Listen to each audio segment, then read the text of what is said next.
हाय friends, तो good morning, welcome back to my channel. तो मिलियन प्रिया ब्लगे तुम्हारे सबाइके स्वागतम। तो তোমরা সবাই কেমন আছো? আশা করি ভালো আছো। আমিও খুব ভালো আছি। তো আজকে দেখো আজকের ব্লগটা সারাদিন কি করি না করি। আজকে যাব অল্প বেড়াতে যাব, আজকে শ্বশুরের মামা বাড়িতে যাব আজকে। তো দেখো আজকের ব্লগটা শুরু করছি সকাল 7টার থেকে।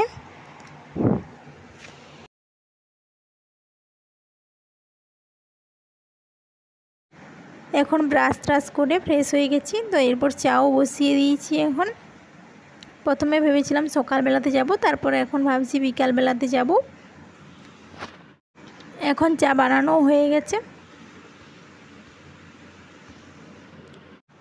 এই যে এখন স্নান করা হলো, মেয়েকেও স্নান করিয়ে দিয়েছি। আজকে আর এখন ভিডিও বানাইনি, এখনই ভিডিও বানাচ্ছি। এবারে রান্না করব। আজকে সকাল সকাল রান্না করে খাওয়া দাওয়া করে সবাই মিলে যাব।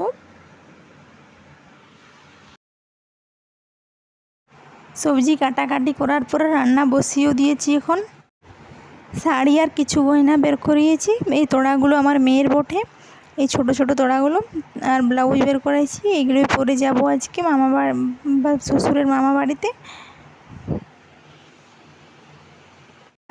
আজ দুপুরে রান্না হয়েছিল, মাছের ঝোল হয়েছিল আর কুমড়োর ঝাল হয়েছিল এটা। আর এটা ঝিঙ্গা আর আলু করে বানিয়েছিলাম। তো এখন সবার খাওয়া দাওয়া কমপ্লিট হয়ে গেছে, আমারও খাওয়া দাওয়া হয়ে গেছে। মেয়েকেও ভাত খাইয়ে দিয়েছি, তারপর রেডি হয়ে গেলাম। এখন টোটোয় করে যাব আমরা সবাই এখন। তো মেয়েকে এবারে রেডি করাবো। তো এই যে এখন মেয়েকেও রেডি করে দিয়েছি। তো মেয়েকে কেমন লাগছে তোমরা সবাই কমেন্ট করে জানিও। তো মেয়েকে এই জামাটা পরতে এত কষ্ট করতে হয়েছে আমাকে, যে কি বলবো। আর মাও রেডি হয়ে গেছেন এখন।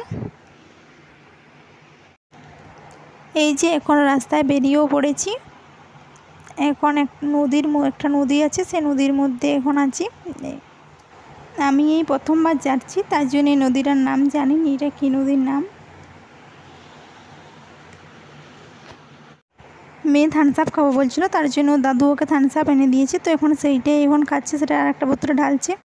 প্রায় পৌঁছেই গেছি, আর 10 মিনিটের মতন বাকি ছিল। তো এখন দেখো এখানটাতে মেঘটা কি ধরিয়েছি, প্রচুর মেঘ। একদিকে মেঘ ধরিয়েছে, একদিকে ধরেনি। আর কত সুন্দর সবুজ দেখো ধান। ওখানে আমি আর সেরকম ভিডিও বানাতে পারিনি। তো এটা এখন সন্ধ্যাবেলাতে লক্ষ্মীসাগর মার্কেটে আছি এখন। এই লক্ষ্মীসাগর আমি প্রথম এলাম। তো এখন লক্ষ্মীসাগর মার্কেটে দেখো তোমাদেরকে দেখাচ্ছি। কোথাও যদি আমি গেছি, তো আমার রুমের অবস্থাটা দেখো, পুরো রুমটা পুরো নিচ আমার রুমের কি অবস্থা হয়ে থাকে দেখো। এরকম তোমাদের কার কার হয় কমেন্ট করে জানিও। আমি কোথায় যাই আমার রুমের অবস্থা এরকম হয়েই থাকে।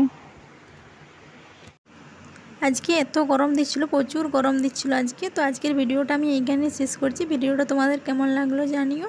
তো ভিডিওটা ভালো লাগলে লাইক সাবস্ক্রাইব করে দিও। তো আজকের মতন সবাইকে জানাই টাটা, দেখা হচ্ছে নতুন কোনো ভিডিওতে।